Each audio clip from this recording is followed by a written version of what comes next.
Izinkan saya membaca judulnya. Judulnya yaitu mengubah ketakutan menjadi impian. Sejak kecil, ibu saya selalu memberikan saya kalimat, yaitu hidup bukan tentang seberapa banyak penghargaan yang kamu dapat, tapi bagaimana kamu mengerahkan usaha dan proses dalam mendapatkan penghargaan tersebut. Kalimat tersebut selalu saya junjung tinggi dalam hidup saya, bahwa bagaimanapun hasil yang saya dapatkan itu merupakan hasil terbaik yang sudah saya peroleh, hasil terbaik yang sudah saya kerahkan dari usaha jerih payah saya. Perkenalkan, nama saya Nathania Trisnaga.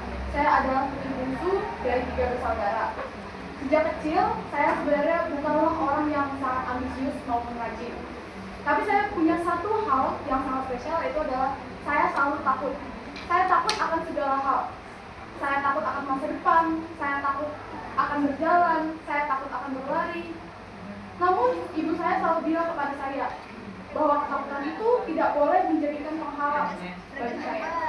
Tapi saya harus bisa merubah ketakutan tersebut menjadi pemacu dalam hidup saya. Ibu saya berasal dari tenaga medis, yaitu seorang dokter. Tetapi meskipun sejak kecil saya sudah melihat bagaimana ibu saya bekerja, saya tetap tidak mau menjadi seorang dokter. Karena pada awalnya saya tahu bahwa untuk menjadi dokter itu kerja sangat lama. Dari lulus menjadi dokter, kemudian harus mengambil spesialis lagi, mengambil konsultan, dan memerlukan biaya yang besar. Bahkan untuk praktek saja, ibu saya perlu praktek dari pagi sampai malam hanya untuk mendapatkan sepeser nasi. Melihat jerih payah ibu saya itu, saya mulai ciut. Karena saya merasa, apakah saya siap seperti ibu saya dari pagi sampai malam bekerja terus. Tapi suatu ketika saat saya berada di bangku SMP, ibu saya seperti biasa mengajak saya bekerja. Namun yang berbeda adalah di sini saya melihat sudut pandang yang baru.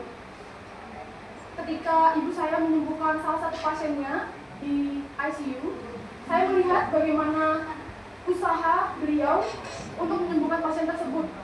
Berbulan-bulan ibu saya memberikan usahanya, dan akhirnya usaha tersebut membuahkan hasil.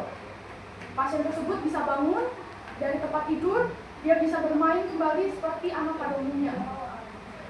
Melihat itu, saya menjadi tergerak hati bahwa untuk menjadi seorang dokter memang bukan uang yang kita cari. Yang kita cari adalah penyembuhan, yang kita cari adalah amal jariah, rasa terima kasih, dan bagaimana kebahagiaan yang diberikan oleh pasien kepada kita. Ketika saya melihat pasien tersebut bahagia, senang, sembuh, saya merasa ada perasaan yang berbeda ketika saya menjadi manusia biasa dan menjadi seorang dokter. Dari situlah saya membuatkan tekad saya bahwa saya harus menjadi salah satu dari ibu saya. Saya harus bisa membuat semua orang di bumi ini bisa bahagia juga. Oleh karena itu, saya membuat satu tujuan saya, yaitu saya harus bisa menjadi dokter. Saya harus bisa menjadi dokter dan saya harus bisa mengabdi pada diri saya.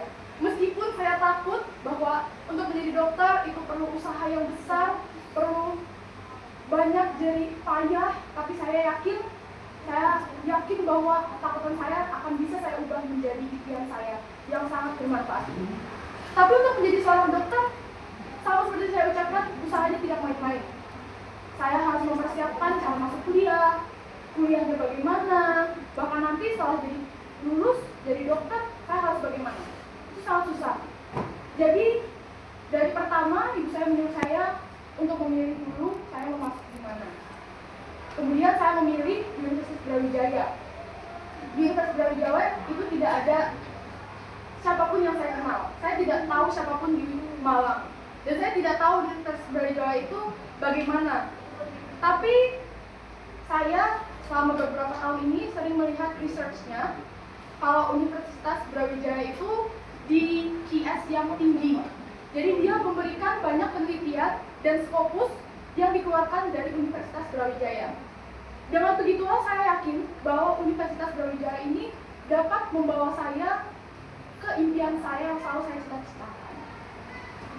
Di slide itu, Universitas Brawijaya juga sudah memberikan banyak penghargaan, terutama di bidang fakultas kedokteran. Dia sudah menghasilkan juara International Research Paper di gold medalist di Singapura, kemudian ada juga silver medalist di Indonesia tingkat nasional, serta emas di tahun 2021 sama dengan jurusan Scientific Research Paper. Dengan beragam hal-halnya ini, saya percaya bahwa dengan saya menjadi salah satu mahasiswa Universitas Brawijaya, saya bisa menjadi dokter yang baik. Tapi untuk bisa lolos di Universitas Brawijaya, saya tidak bisa hanya belajar saja. Saya harus mengerahkan usaha saya. Saya memulai dari kelas 1 SMA, saya sudah mulai mempersiapkan untuk SNBT. Saya juga selalu mengikuti lomba di non-akademik maupun akademik. Seperti di non-akademik, saya mengikuti lomba band dan paduan suara. Kemudian di lomba akademik, saya mengikuti seperti Olimpiade Sains Nasional di kategori matematika.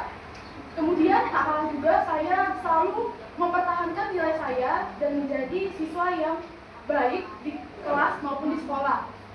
Saya terus mempertahankan nilai saya dan mengembangkan potensi saya selama saya bersekolah di kelas 1 sampai kelas 3 SMA.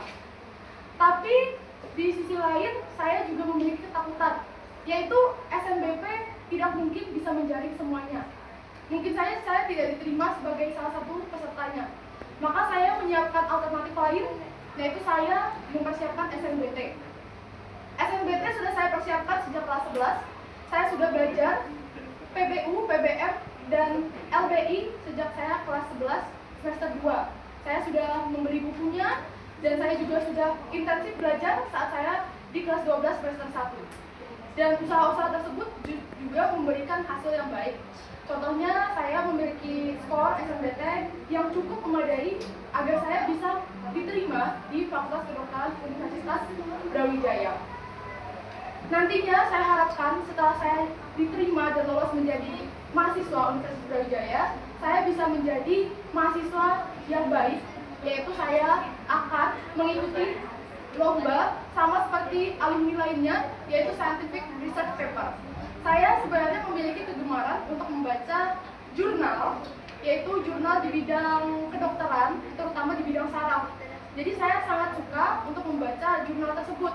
Harapan saya nanti ketika saya sudah menjadi seorang mahasiswa, saya ingin membuat jurnal juga bersama dengan dosen dan dibarengi dengan para alumni lainnya bisa mendukung saya agar saya bisa mengharumkan juga nama baik Universitas Brawijaya.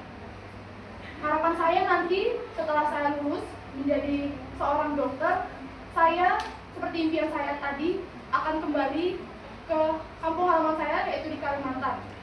Saya akan mengabdi pada masyarakat di 3T terpencil